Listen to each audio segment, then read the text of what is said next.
కాదు నెత్తిలో వదిలిపెట్టు ఒకసారి చదివేళ్ళ కాలం చల్లగా వరదిల్లు లేవు. సెకండ్ ఇచ్చుకోండి ఇద్దరు, సెకండ్ ఇచ్చుకోండి. మంచిగా పట్టుకోండి. ఓల్కేషన్ తింటున్నావు.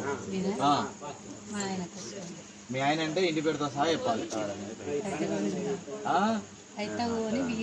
ఓలని పెడితే తింటున్నావు అన్న పొద్దుకి గట్టి చెప్పరాదయ్యా.